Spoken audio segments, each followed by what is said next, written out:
Hello. Cringe Crew Music Podcast, Series 2. I believe this is episode 4. Yeah, episode 4. In this series, we are listening to and sort of reviewing the entire Radiohead discography. In this episode, we're doing Radiohead's 2000 release, Kid A, which is, along with their previous release, OK Computer, considered one of their best albums. It's kind of like a battle between which one is better than the other. Like, you either prefer one or the other. I think I'm very much in the Kid A camp. I prefer that one a little bit more.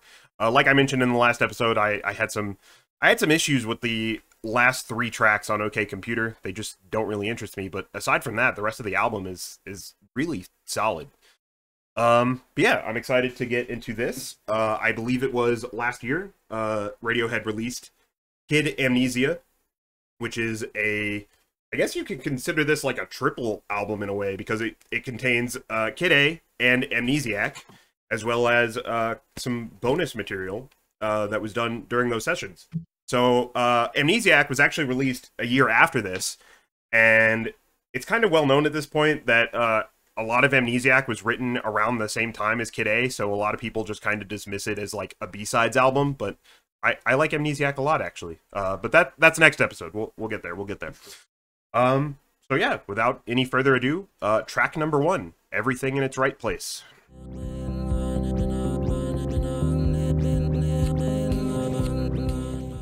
So really quick, before we get started, just want to address that we have 4 people here. Bud's just kind of chilling. I didn't want to kick him out, so he's just hanging out. He may or may not say some things, but if he does, I do be chilling. He do be chilling. I like music, but I don't have much opinion on music other than I like that, or nah, I didn't. So it's kind of here we're vibing. Perfectly okay. Anyway, I'm just ready for thumbs up, thumbs down at the end of every single track, dude. Just thumbs up. All right. Go ahead. All right. So I don't know what Tom's point was here. This was super vague. There was like no substance to it, but goddamn if he didn't get that meaningless point across, because he repeated everything 4 times. It was definitely not a sound I was expecting. There was seemingly like no guitar, no percussion, no, like, it was just kind of a synth and Tom repeating himself, which was it violent left turn from everything we've gotten from 3 other albums. Weird start.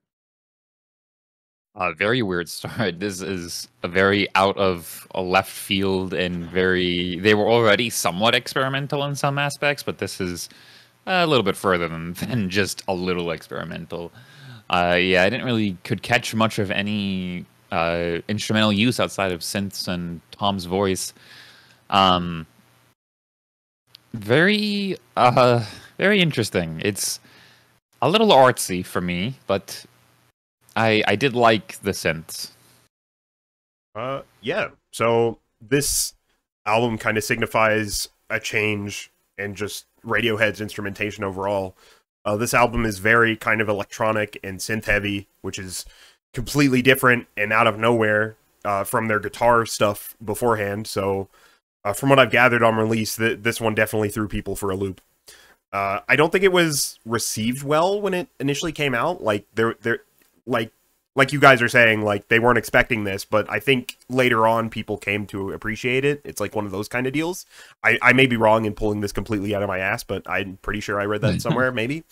But yeah, I like this. Even though the lyrics don't really mean much, I really appreciate like instrumentals on albums, and lyrics are kind of secondary for me. I like some of the like effects on Tom's voice here, where it's like kind of starting and stopping and rewinding a bit. Some of it's like a little spacey and atmospheric. I like that a lot, but I feel like it's all right, and it kind of gives you an idea of what to expect from the rest of the album. I think the track's all right. It does some interesting things. All right, Bud, I don't know if you were listening at all, but do you have any opinions on this? It would seem like no. It would seem no. Okay, that's totally fine. Like I said, Bud was just kind of here, and I didn't want to kick him out so that we could do this. So he's just there. He's just existing, which is okay. Anyway, I just wanted to turn his camera on and just like give us this through the whole song, and then just either like this or like this. Like that's all I want. This whole thing is just. All right. Track number 2, the title track, Kid A.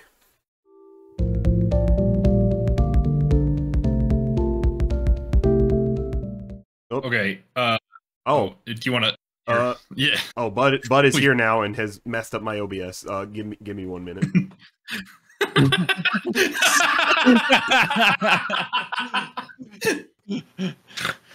All right. Okay. Okay. So for the lyrics were still a little like out there for me. Like I know that he was trying to make some sort of point, but it felt like it jumped between a couple of places that I'm still not 100% sure what's going on. So,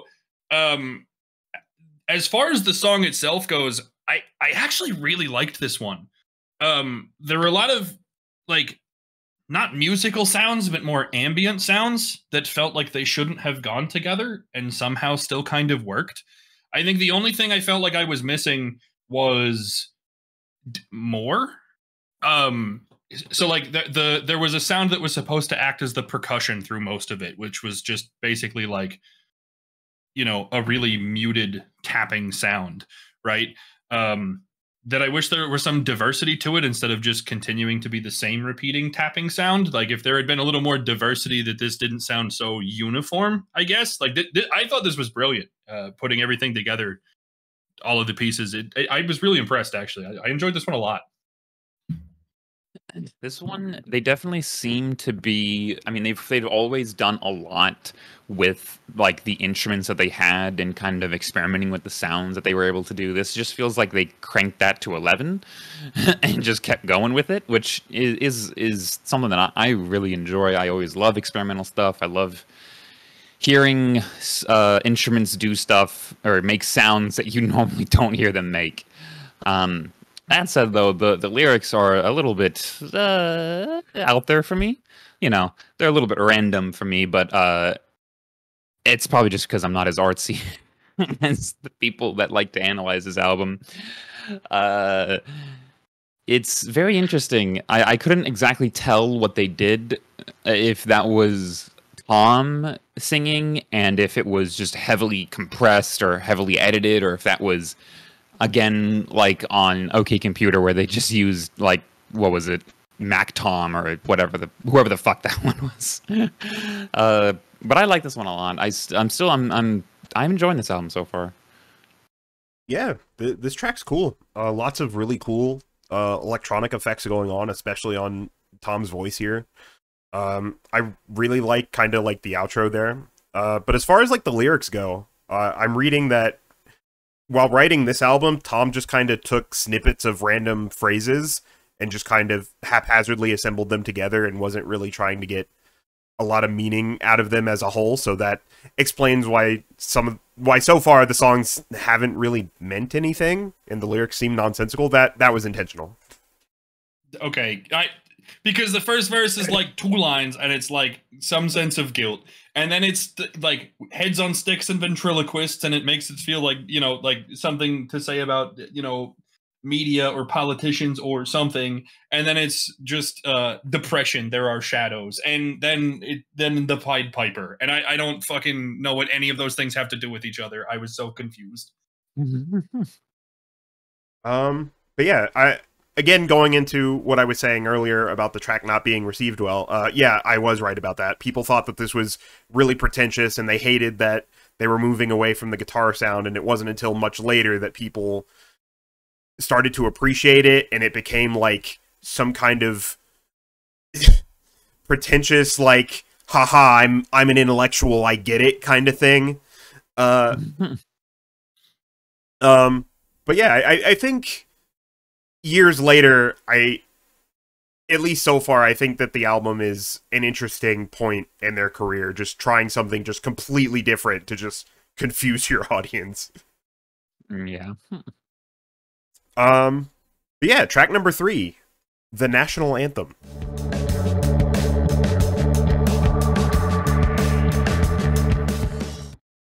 Are we waiting on the thumb first, or are you going to give it a second? Okay. I like that. Me to be the one to dissect it too heavily. I like the horns at the end. That was fair Where enough. did they come from? Where did they come? They weren't there for like 2 minutes, and then there was all of a sudden just. Blah. I was so confused. I think Mike actually watched me just question what the hell was going on. The fun part of this track for me, like the horns did sound good. I mean, I really enjoyed the track. But I think it's very funny that for the first time in this album, we actually hear Tom's voice, and suddenly I don't know what the words are supposed to be anymore because I've heard like 4 different things from the same line that he repeats 8 times. I did enjoy this. It was good, but I think that there were elements of this up until the horns came in that definitely sounded closer to what we would expect from Radiohead, I guess, but still very experimental and different. I did enjoy it. It was a lot. You know, I was expecting the national anthem, and I don't think that's what I got. This is they're continuing the experimental feel. I enjoy it.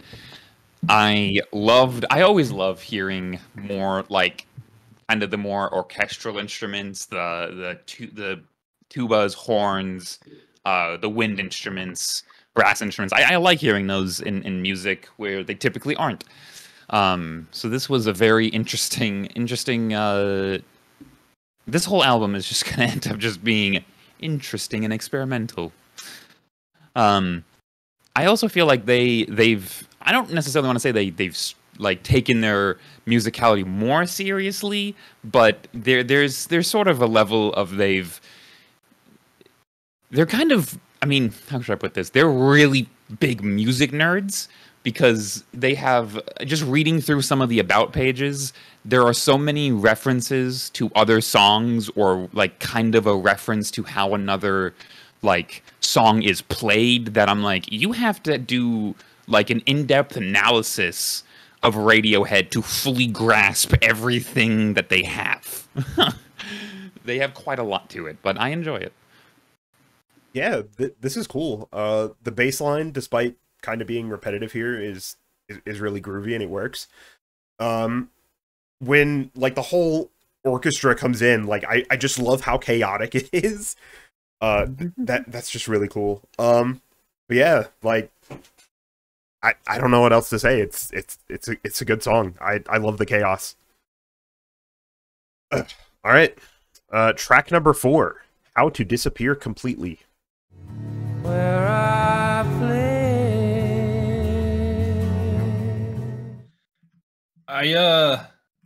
This one felt out of place because the last few have been super synthy. This felt like it could have been on one of the previous albums, and so I wasn't ready for it. We're just a wiggle this time. All right, I respect it. I thought the lyrics were back to a more normal place. That I felt like I understood what was happening. I thought it was mixed well. The sounds were trance-like and pretty solid. But I couldn't get over the thought that it's like, okay, we used a bunch of synths. I hope everybody that isn't a Radiohead fan disappeared, and now we can make the music we want to again. Like, I couldn't get that thought out of my head that it was just like, get the other stuff out of the way to get back to what we've already done. It felt so much closer to what we've already heard. Yeah, this definitely has a much more familiar sound to it. Well, more familiar, I would say. There was this almost kind of weird, I don't know if it was like a violin. There was something in the background that I heard a lot more in the beginning and the end that was just kind of almost like anxiety inducing. It was just this kind of beat that was going in such a way that I'm like, it feels almost like the kind of like repeating beat that you'd hear on like a horror movie almost, when it's like trying to raise tension or something. But yeah, this one definitely was more of what sort of you can expect from Radiohead. but still having a lot more synth electronic production behind it. It's good. I like it. Yeah, this is probably one of my favorite songs on the album. I like kind of Radiohead's kind of slower, more emotional songs, and this fits that, I think. This track was actually based on a dream that Tom had where he was floating around a city as if he was a ghost or something. And then the chorus came from advice that Michael Stipe of REM gave to Tom during the OK Computer tour so that he could get away from everything. So what I'm gathering from some of the snippets of lyrics on this album so far is that I guess touring for OK Computer took some toll on the band, and this is them kind of voicing their thoughts on that to a degree. So interesting. But yeah, track's good. I like it a lot. All right, track number 5, Tree Fingers.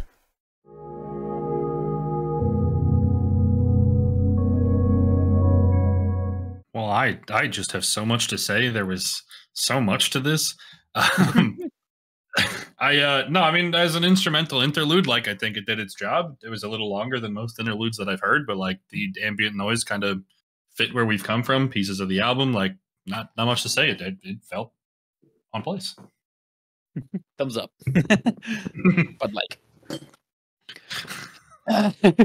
but gone. This was, I don't necessarily want to say unexpected, but I think this might be the first time that I've heard a fully instrumental Radiohead song. Mike, you can correct me if I'm wrong. I'm not sure if any of the ones on the albums have been instrumental, but this one being fully instrumental seems a little bit different. Usually Tom puts in some kind of out there lyrics of, 1 or 2 lines repeated about 6 times. So this was interesting. Carries the same synth. Well, I should say expands a little bit on the synths. Really kind of gives this that ambient sound that the last album, I'd say, that OK Computer really personified, kind of. But this was enjoyable so far too. Yeah, not really a lot to say about this. It's just a really kind of spacey ambient instrumental. It's an interlude. And yes, you are correct. This is the first fully instrumental song that we've gotten from Radiohead so far. Yeah, it's just an interlude. It kind of fits coming from the last track, and we'll get to the next one. It's all right. It's inoffensive. Not really a lot to say about it. All right, and that leads us into track number 6, Optimistic.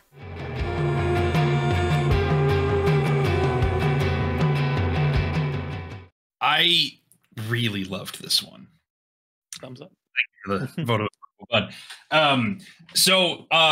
I love the fact that we were able to keep a very consistent like metaphor going for at least half of this song instead of throwing weird things together in different places. We stuck to the animal theme for at least 2 verses, and I don't know if you're going to count dinosaurs, but they got in at the end. No, this kind of felt the same way that I was feeling it at certain points during OK Computer, that like we got back into the anti-capitalism, we got back into the, us against the world and everything's hopeless, but there's a weird sense of optimism to this one that like just put in effort and try and things get better. And I really liked it. The beyond just the lyrics, the sound was really great. I thought they were back to using more traditional instruments as well as synths and using all of them in really creative and cohesive ways. Everything was blended really well together, and I feel like I got the best parts of everything they did to this song. I like this one a lot. Reading the Genius page said that this song got more radio play than just about every other track, and I'm not necessarily surprised by that, because this is definitely the more accessible, like, this is Radiohead kind of track. I definitely hear the comeback of the anti-consumerist, anti-capitalist kind of messages overall. I loved I'm not sure if it was like kind of, I don't know what to call it. It was kind of like the very last, like maybe 10-20 seconds, there was like a shift in the music. I don't really know how to put it. It almost sounded kind of jazzy. it was very interesting. I liked that little ending part a lot, but overall, I thought the whole song was good. They brought more of the instruments back in. It was good. I liked it. Yeah, stepping away from the synths for a bit, bringing back the stuff that you're used to from previous albums. Yeah, it's a solid track. I mean, you guys basically explained the lyrics good enough. I don't need to go into more detail on that, but yeah, solid track. Not much else to say about it. All right, number 7, In Limbo.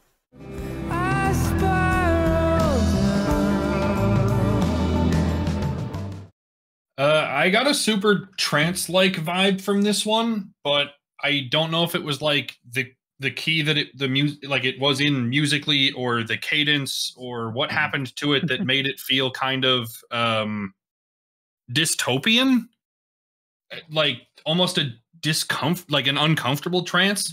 I didn't really connect much to the lyrics, even looking through the Genius lyrics. Like, it was like a lot of it seemed like it was based on a metaphor to a broadcast service that I don't understand because I'm a filthy American. But I really got an interesting vibe from this one. It was closer to grunge than I think we've gotten since Pablo Honey, to be honest with you, without being actually grunge.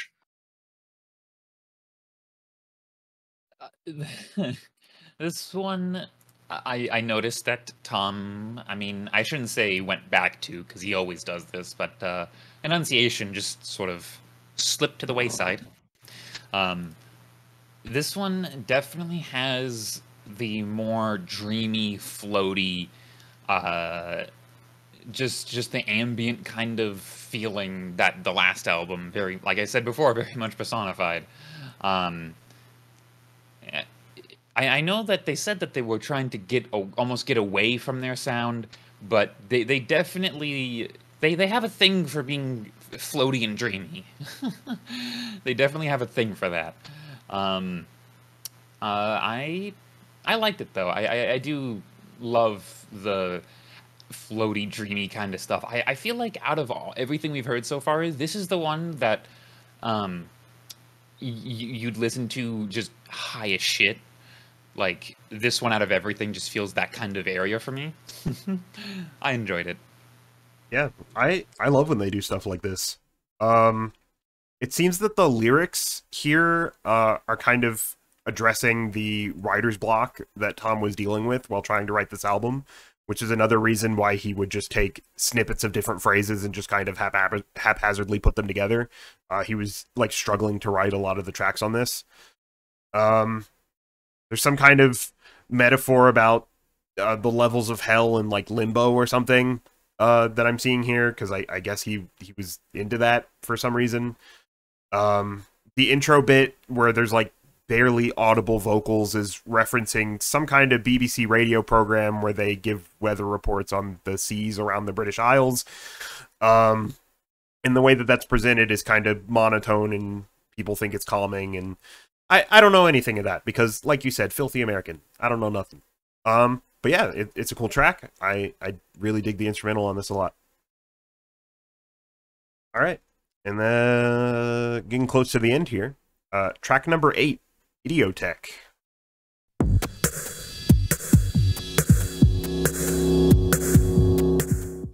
That track felt like anxiety.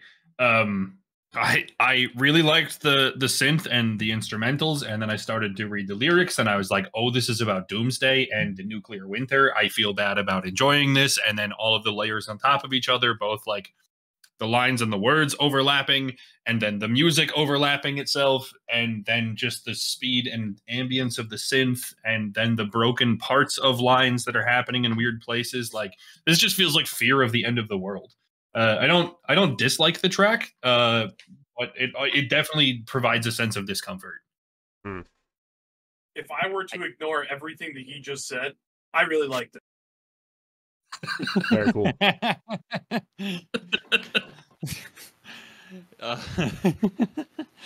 I enjoyed this a lot. I love the sort of almost kind of disjointed kind of electronic sounds in the beginning. I just kind of like that vibe in general. And Yeah, I definitely kind of felt not as well, sort of uncomfortable as it was going on. And then I was reading some of the lyrics, or I was on Genius and read about the whole outro part, and I'm just like, they have a direct reference to a certain incident that happened during the Gulf War, and that's it. That's all I got. Just God, it was good. Yeah, this another really good track off the album. Like one of my top tracks off the album for sure. Now that you mention it, yeah, the lyrics are a little, but instrumentally, it's really fucking cool. Just all kinds of really interesting textures and just sounds going on. I've listened to this song too many times to count, and there's stuff in this that I have never noticed before, like going back and listening to it again. Apparently there was a lot of like sampling and kind of found sounds that they were doing with this. And I think I could pick up on some of that this time around. Yeah, really cool song. Lyrics are but you know, aside from that, really good song. All right. Track number 9, Morning Bell.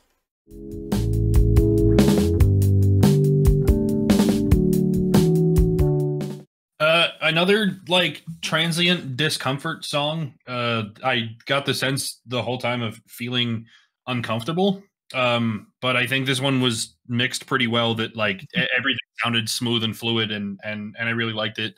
The percussion really resonated with me. I found myself going back and reading lyrics that I wasn't actively hearing because I loved the way that the drums sounded throughout the song.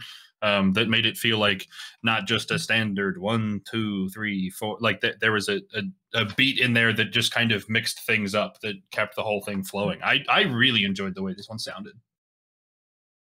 I enjoy this one a lot too. This one had a lot of that.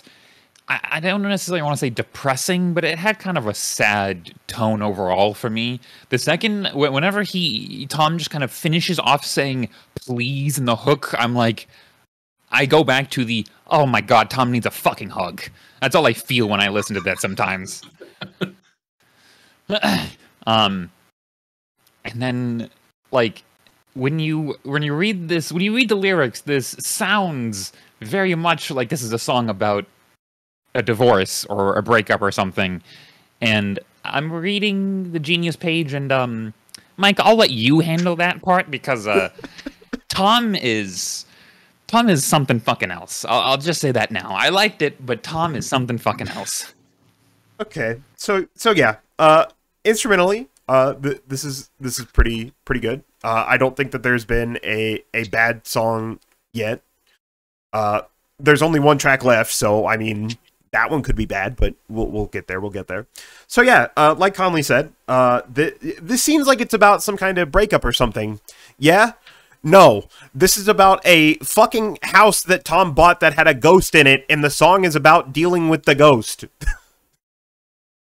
And he had a mini disc with a bunch of random stuff on it, and a lightning strike wiped it out. And then he was like, oh yeah, the song I was working on, Morning Bell. And yeah, the song's about the house with the ghost in it. But haunted house. But he doesn't dismiss the divorce interpretation completely, but okay.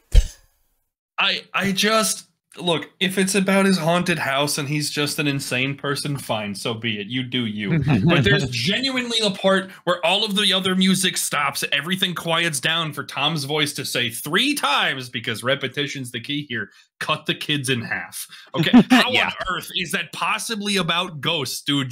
This is just, you know what? I don't care about my haunted house, slaughter kids. Like, and then, you know what? We can get back to it. What the fuck is that? Oh, Tom. You very simple yet overly complex, all you. This is good. All right. Final track, number 10, motion picture soundtrack. Maybe I think you could. I really liked the use of alternative instruments again, like things like Conley said earlier that were not standard, like, you know, guitars, drums, bass, right? I liked the organs and it gave like an almost biblical kind of feeling. I don't know if that was a harp. There were chimes in there. There was a lot going on. Again, the lyrics just felt kind of sad, but it was a trance-like ending to this album that it didn't feel out of place. Tom needs a fucking hug, but it might be only be the second time we said that this podcast, so I think he's on the way up. Good for Tom. Yeah, I think this is the second. This is the only second song on this album that's Tom Needs a Hug song. So yeah, I definitely think he's improving on that. I really enjoy. I mean, Ted already said it. I love the alternative instruments. The fucking when the harps came in, it gave me fucking chills. I love that part. The good God, the lyrics are just fucking depressing as shit. I mean, I guess there's not. What else are you going to expect from a final song on a Radiohead album? But God damn it, Tom, get a hug. Anyone, please, someone hug this man. Yeah, solid way to close out the album. Beautiful song. Yeah, front to back, like not a bad song on this album in my opinion. Little bit of extended silence there at the end. There is a very short hidden untitled track there that's just purely instrumental. I don't really know that it adds anything to it. It kind of fits with the instrumental of the closing track to a bit, but there's really not much to it. It's a hidden track at the end of an album. They're not going to add too much to that. But yeah, really good track. As far as my overall rankings go, this one's at the top so far. So we're basically, yeah, like I said last week, reverse release order. Kid A at the top, followed by OK Computer, and then everything else after that. That could very well change, because I did go back and listen to the bends. That could change. We will see. I have to agree with you as far as putting this one on top, Mike. I very much loved the way that this album flowed together in a way that I think other ones haven't, and not necessarily because they all sounded the same, but because there was a very clear progression of how we got from one track to the next. They really experimented with sound. This felt much more like Radiohead was comfortable with who they are, and I think they produced some like really interesting pieces. Not just interesting because they sounded different, but like actually really good, unique pieces of music that I can't necessarily say we got similarly from previous album. This was really good. This is far and away the best one for me. I'd have to agree that this one's my top. I'd actually probably agree with Mike that my preference probably does go in descending or reverse order. I definitely like this one the most. Again, I wouldn't call any of their albums bad or even uninteresting at this point. Just I kind of like this one. I love their use of those, alternative instruments. I personally kind of prefer, or maybe not prefer, I love their synth sounds, their like dreamy kind of sounds. Maybe that's just me. I love dreamy kind of floaty ambient music, so I kind of lean more towards this one because it has a lot of the electronics, not necessarily the ambience, but a lot of the electronics. I like this one a lot, and probably whenever we get closer to the end, I'm probably going to have to re-listen to, like, the first 2 or 3 again, because I'm like, fuck, I forgot what they sound like. It's good. All right. Well, we are exactly halfway through their discography at this point. There are, let's see, 1, 2, oh, wait, no, almost halfway. There's about 5 albums left, so not too much more to get through.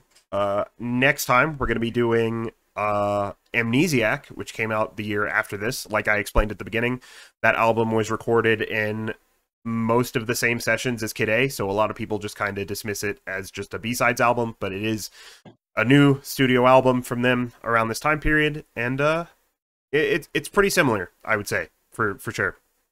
I'm curious to see what you guys think about that one. I really like Amnesiac a lot, so yeah. See y'all next week then. Mm-hmm.